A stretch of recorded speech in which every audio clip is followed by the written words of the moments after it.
Pernahkah kalian membayangkan, jauh sebelum bangsa Eropa tiba, di Nusantara sudah ada sebuah kekuatan militer yang begitu dahsyat. Kekuatan yang mampu mendominasi lautan dan daratan Asia Tenggara, berkat sebuah inovasi teknologi yang revolusioner. Hari ini, kita akan membongkar rahasia di balik kejayaan kemaharajaan Majapahit, yaitu senjata legendaris yang dikenal sebagai Cetbang. Ini bukan sekadar cerita tentang meriam kuno, tapi tentang bagaimana sebuah teknologi mampu mengubah jalannya sejarah. Kisah kita dimulai pada abad ke-13 dan ke-14, masa di mana paradigma militer di Asia Tenggara sedang mengalami pergeseran besar. Di masa lalu, pertempuran banyak mengandalkan kekuatan pasukan infanteri, kavaleri, dan pertarungan jarak dekat. Namun, semua itu mulai berubah ketika sebuah teknologi baru dari Tiongkok mulai menyebar, bubuk mesiu. Kedatangan pasukan Manggel di bawah Kublai Khan ke Jawa pada tahun 1293 tidak hanya membawa kehancuran, tetapi juga membawa serta teknologi roket dan meriam tangan. Peristiwa inilah yang menjadi titik awal inkubasi teknologi mesiu di tanah Jawa. Para empu dan insinyur lokal tidak hanya meniru, tetapi mereka mengamati, mempelajari, dan mulai berinovasi. Mereka melihat potensi besar di balik bubuk hitam peledak ini. Dari sinilah lahir Cetbang, sebuah karya rekayasa metalurgi yang luar biasa. Awalnya, Cetbang dibuat dengan desain yang mirip dengan meriam tangan Tiongkok, berbentuk seperti tabung panjang, yang diisi proyektil dan mesiu. Tapi para pandai besi Jawa tidak berhenti di situ. Mereka terus bereksperimen, menciptakan berbagai variasi Cetbang dengan desain yang unik. Ada Cetbang tipe timur yang lebih kecil dan lincah, sering dipasang di atas galah atau dipegang seperti senapan, sangat efektif untuk pertempuran anti-personel. Lalu, ada Cetbang tipe barat, yang ukurannya jauh lebih besar, dirancang untuk daya hancur masif, mampu meruntuhkan tembok benteng dan menenggelamkan kapal musuh.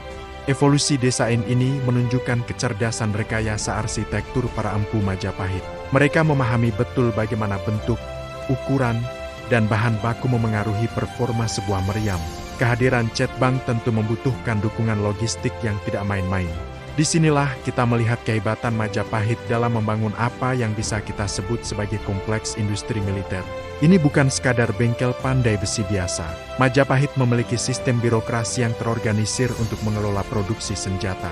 Mereka menguasai pusat-pusat metalurgi, terutama di wilayah seperti Tuban, Gresik, dan Surabaya, di mana para empu terampil bekerja tanpa henti. Mereka menambang biji besi dan tembaga, meleburnya dengan teknik pengecoran yang canggih, lalu membentuknya menjadi meriam-meriam yang mematikan. Tidak hanya itu, Majapahit juga membangun rantai pasok propelan yang efisien.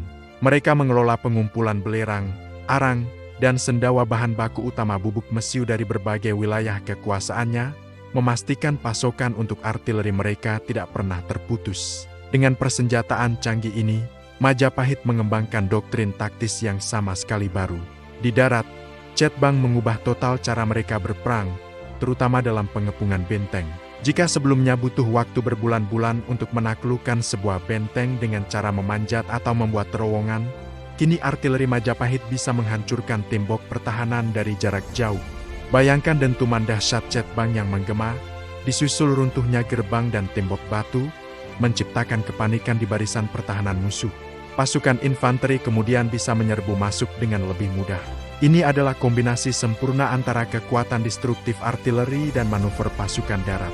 Mereka tidak lagi hanya mengandalkan kekuatan otot, tapi juga kekuatan otak dan teknologi. Namun, pengaruh terbesar Cetbang terasa di lautan. Sebagai kemaharajaan maritim, kekuatan armada laut adalah kunci hegemoni Majapahit. Sebelum era Cetbang, pertempuran laut seringkali berakhir dengan pertarungan jarak dekat di atas dek kapal setelah proses saling pepet atau boarding. Kapal-kapal yung besar Majapahit yang sebelumnya sudah tangguh, kini menjadi platform artileri terapung yang sangat mematikan. Dengan puluhan Cetbang yang terpasang di sepanjang lambungnya, sebuah kapal yang Majapahit bisa menghujani armada musuh dengan proyektil dari jarak aman. Mereka bisa melumpuhkan kapal lawan bahkan sebelum sempat mendekat. Kapal-kapal musuh yang lebih kecil dan tidak bersenjata api praktis tidak punya peluang. Kemampuan untuk mendominasi pertempuran laut dari jarak jauh inilah yang mengukuhkan hegemoni ekspansi maritim Majapahit, memungkinkan mereka mengontrol jalur perdagangan rempah-rempah yang vital dan menjaga kedaulatan di seluruh Nusantara. Cetbang bukan hanya sekadar senjata, ia adalah simbol supremasi teknologi dan inovasi Majapahit. Ia menunjukkan bagaimana sebuah bangsa mampu mengadopsi teknologi asing, mengembangkannya menjadi sesuatu yang lebih superior, dan mengintegrasikannya ke dalam seluruh aspek kekuatan militer dan strategi geopolitik mereka. Mulai dari perubahan paradigma militer, inkubasi teknologi, evolusi desain, pembangunan kompleks industri militer, hingga pengembangan doktrin taktis baru di darat dan laut, Cetbang adalah poros dari semua pencapaian itu.